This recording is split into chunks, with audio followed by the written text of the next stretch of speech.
Halo Sobat Santuy, today is the day. Jumpa lagi di channel Warung Santuy. Oke, di video kali ini gue akan membahas alur film yang bergenre psikopat. Nah, apa jadinya jika psikopat terobsesi membuat parfum yang beda dari yang lain? Bukan dibuat dari bahan-bahan seperti bunga, buah, atau sejenisnya, justru menggunakan aroma yang berasal dari tubuh manusia. Ya, film ini yaitu Parfum The Story of Murder. Ya, bagaimanakah kisah betapa kejinya psikopat ini dalam pembuatan parfum? Yuk, sebelum kalian masuk ke isi filmnya, silahkan klik tombol subscribe dan nyalakan juga tombol loncengnya. Film ini diawali dengan orang-orang yang berkumpul yang sedang melihat hukuman seseorang yang terpidana. Ya, orang ini bernama Jean-Baptiste Grenouille.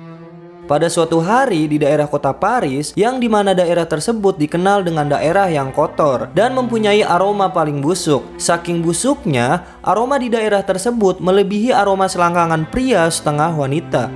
Aroma yang biasa dihirup itu mungkin sudah biasa untuk orang-orang yang tinggal di situ, namun tidak untuk orang lain. Suatu ketika di pasar ikan, ada seorang wanita penjual ikan yang tiba-tiba melahirkan seorang anak laki-laki di tempat wanita itu berjualan. Persalinan tersebut pun tidak dibantu oleh siapa-siapa. Ya, ia langsung lahir aja gitu, brojol. Anak tersebut pun akhirnya lahir dengan selamat di tengah-tengah kerumunan pasar ikan dan pastinya dengan aroma yang khas busuk di daerah itu. Ya, bayi itu bernama Jean-Baptiste Grenouille yang lahir pada tanggal 17 Juli 1738.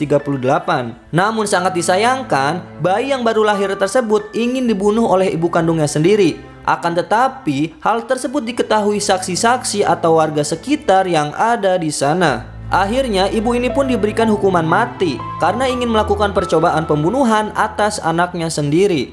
Sementara itu, Jean-Baptiste sendiri dititipkan di panti asuhan. Setelah beranjak di usia 5 tahun, Jean-Baptiste terlihat sangat berbeda dari anak-anak pada umumnya. Di usia segitu, Jean-Baptiste pun masih belum bisa berbicara. Namun, Jean sendiri mempunyai keahlian yang unik dari anak-anak pada umumnya, yaitu pada indera penciumannya. Penciumannya yang sangat tajam sangat tidak wajar untuk usia anak-anak pada umumnya. Hal itu membuat anak-anak yang berada di panti asuhan tersebut bukan terkejut dengan keahliannya. Justru sebaliknya, anak-anak tersebut merasa takut pada Jean-Baptiste. Sampai di usia yang ke-13, Jean-Baptiste pun dijual dari panti asuhan tersebut. Bukan jadi anak-anak yang diasuh dengan keluarga yang bahagia, justru Jean-Baptiste dijual untuk menjadi pekerja paksa di sebuah pabrik pengolahan kulit.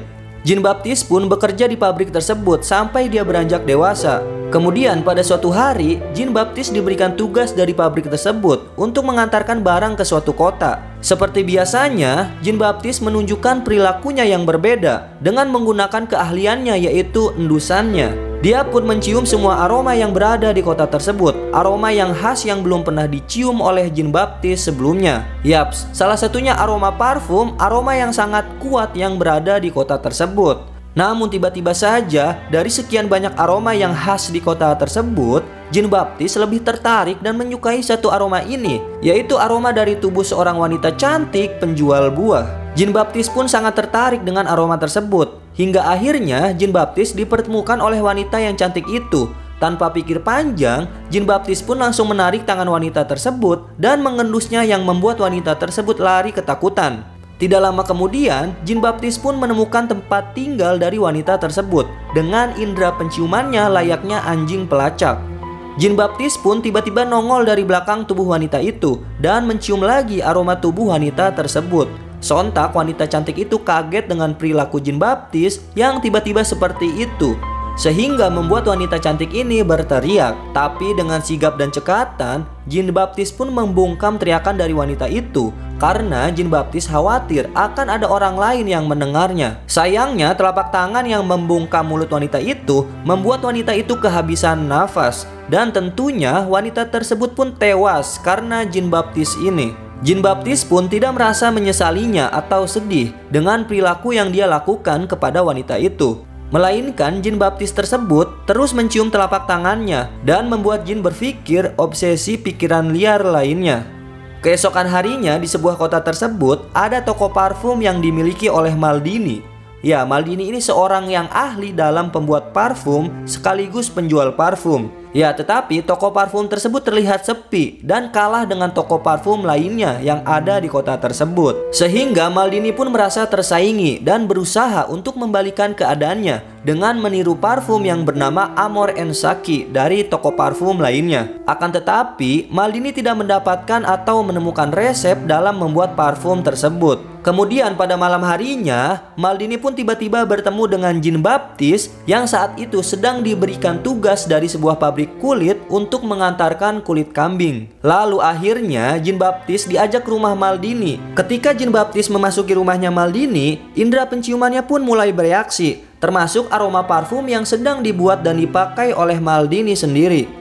Akhirnya Jean Baptiste pun menawarkan diri ke Maldini bahwa Jean Baptiste dapat membuat parfum yang bernama Amor and Saki tersebut. Namun Maldini merasa tidak yakin karena Maldini melihat dari penampilan si Jean Baptiste ini dan pekerjaannya yang sangat jelas mustahil dan dapat membuat parfum tersebut.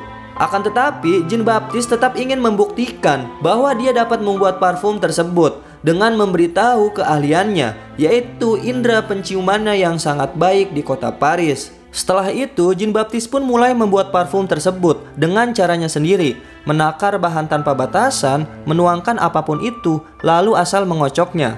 Yaps, tanpa diduga, parfum tiruannya yang bernama Amor and Saki berhasil dibuatnya, sehingga membuat Maldini merasa malu karena Maldini seorang pembuat parfum yang sudah profesional, merasa terkalahkan dengan seseorang yang notabene bukan ahli dalam membuat parfum. Kemudian Jean Baptiste pun disuruh pergi oleh Maldini, tetapi tanpa diduga Jean Baptiste pun masih ingin membuktikan bahwa dia dapat membuat parfum lainnya dan tentunya jauh lebih baik dari parfum tiruan sebelumnya. Dan akhirnya Jean Baptiste pun berhasil lagi dalam membuat parfum, tentunya jauh lebih baik dari Amor and Saki tersebut. Keesokan harinya, Maldini pun pergi ke pabrik kulit yang dimana Jean Baptiste bekerja di pabrik tersebut. Ternyata niatan Maldini ke pabrik tersebut ialah Maldini membeli Jean Baptiste dari tempat itu. Akhirnya Jean Baptiste pun bekerja sebagai pembuat parfum karena Maldini sudah merekrutnya. Kemudian toko Maldini yang awalnya sepi, tidak ada pengunjung, kini mulai ramai dan didatangi oleh pengunjung kembali. Itu semua karena berkat Jean Baptiste dan keahliannya. Sampai suatu hari Jean Baptiste pun diberikan pelajaran oleh Maldini, yaitu dasar esensi murni yang dimulai dari esensi kelopak bunga hingga membuat Jean Baptiste terobsesi bagaimana cara mempertahankan satu aroma. Tanpa pikir panjang, Jean Baptiste pun mulai melakukan esensinya sendiri yang bukan terbuat dari kelopak bunga atau buah-buahan dan lain-lainnya, melainkan dari tembaga, batu, besi, sampai kacaunya lagi yaitu kucing yang sudah mati. Esensi yang dilakukan Jean Baptiste sendiri pun gagal dan tidak ada aroma yang khas yang tercium.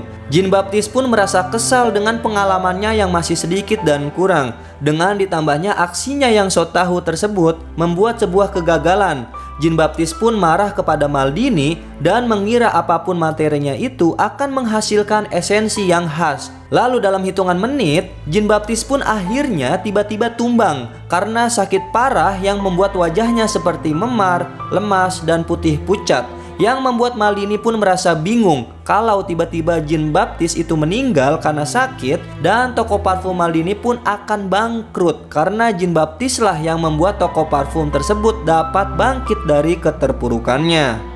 Kemudian Jean Baptiste yang terbaring lemas di kasur Maldini tiba-tiba terbangun dan menanyakan kepada Maldini yang saat itu sedang duduk di sebelahnya. Jean Baptiste pun bertanya kepada Maldini bagaimana caranya mempertahankan satu aroma yang khas tertentu selain menyaringnya. Kemudian Maldini pun menjawab ada salah satu cara yang tidak bisa dilakukan atau dipelajari oleh Maldini sendiri, namun memungkinkan Jean Baptiste dapat mempelajari cara tersebut di suatu daerah bernama Grasse. Seminggu kemudian, setelah Jean Baptiste sudah sehat seperti sedia kala, Maldini pun menyetujui Jean Baptiste untuk pergi ke Grasse dan mempelajari cara tersebut. Tetapi dengan syarat, Jean Baptiste harus memberikan 100 formula parfum baru yang belum ditemukan oleh toko parfum lainnya. Tanpa diduga, Maldini yang sehabis ditinggal oleh Jean Baptiste untuk pergi ke daerah Grasse, yang awalnya Maldini merasa kegirangan saat ingin tidur, justru Maldini harus meninggal karena rumah yang dia tempati rubuh seketika. Setelah itu, saat dalam perjalanan menuju ke Grasse, Jean Baptiste pun menemukan sebuah goa di mana di sini si jin ini tidak mencium aroma apapun di dalam gua tersebut. Dan mungkin karena merasa lelah hingga mengharuskan mengistirahatkan tubuhnya di dalam gua itu. Jin baptis pun saat tertidur mulai terbayang-bayang oleh sesosok wanita penjual buah yang waktu itu dibunuh olehnya. Jin baptis pun akhirnya terbangun, namun entah berapa lama jin baptis tertidur di dalam gua tersebut yang membuat jin baptis ini terlihat kurus, rambutnya mulai panjang dan tidak beraturan, serta jenggot yang sudah mulai menutupi area mulutnya. Setelah itu, jin baptis pun melanjutkan perjalanannya dengan tujuan awalnya, yaitu mempelajari bagaimana cara mempertahankan aroma khas tertentu yang menjadi obsesinya selama ini. Lalu di tengah perjalanan, jin baptis pun tiba-tiba mencium aroma yang khas, yang sama percis dengan aroma wanita penjual buah saat itu. Kemudian sebuah kereta kuda pun melewati jin baptis, dan jin baptis pun melihat ke dalam kereta kuda tersebut terdapat seorang wanita cantik dari keluarga bangsawan yang bernama Laura, hingga membuat jin baptis ini semakin liar dan membuat jin baptis ini mengikuti wanita bangsawan itu sampai ke rumahnya. Di suatu hari ternyata jin baptis pun sudah mendapatkan pekerjaan di salah satu tempat pengolahan kelopak bunga yang berada di daerah Grace.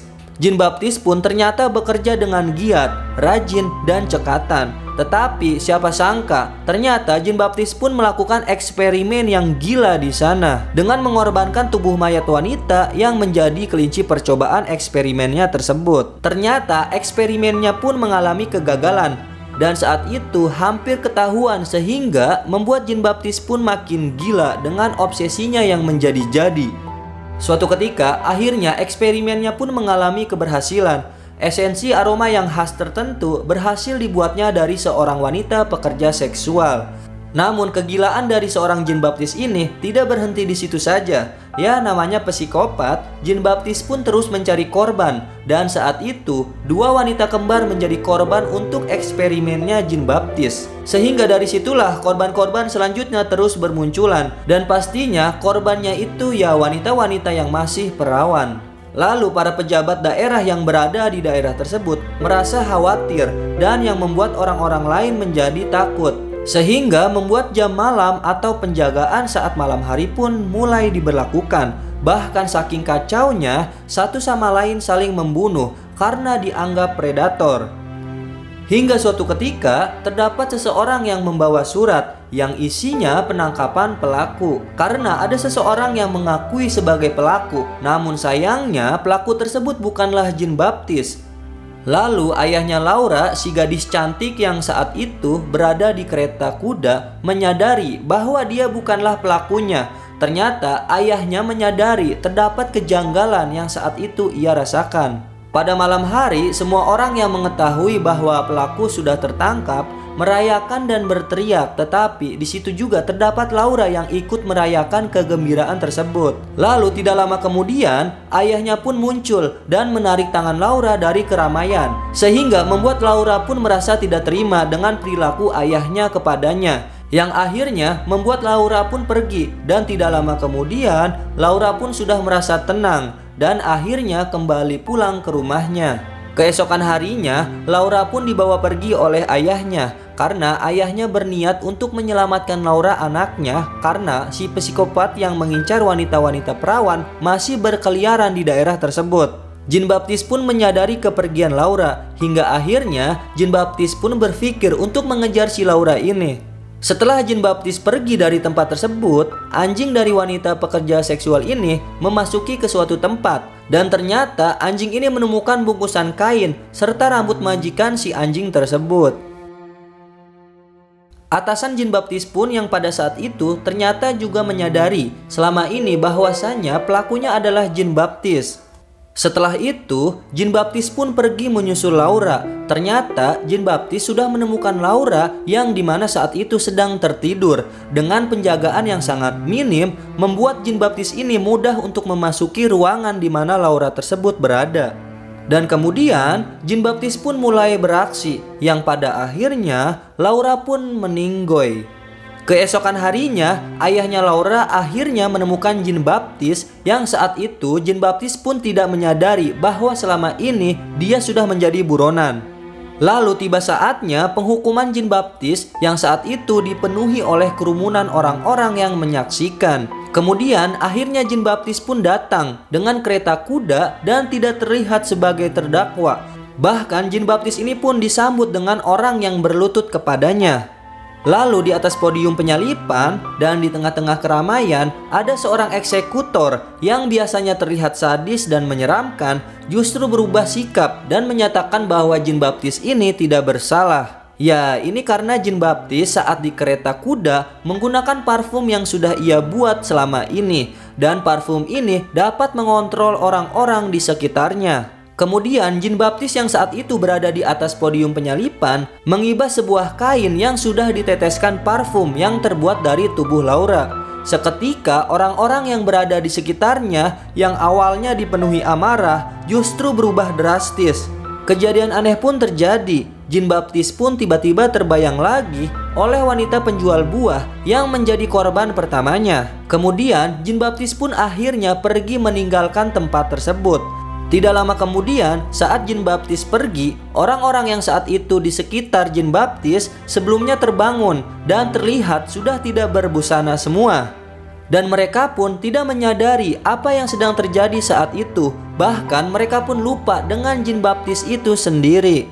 Kemudian Jean Baptiste pun akhirnya kembali pulang ke kota Paris. Setiba di Paris, Jean Baptiste pun melihat gelandangan dan menuangkan parfum tersebut ke seluruh tubuhnya, sehingga membuat para gelandangan tersebut terpesona dan mendekati Jean Baptiste. Namun siapa sangka justru Jean Baptiste ini dimakan habis-habisan oleh para gelandangan itu.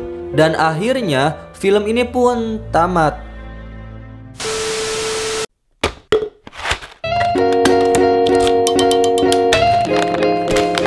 Ya, begitulah kisah dari Jean Baptiste yang ingin menjadi pembuat parfum terbaik di dunia. Bagaimana nih Sobat Santuy dengan kisah psikopat film ini? Buat yang suka psikopat namun ada asoy-asoynya, gua merekomendasikan film ini sangat cocok. Oke, jadi kalian pantengin terus ya channel Warung Santuy dan tunggu uploadan video terbarunya.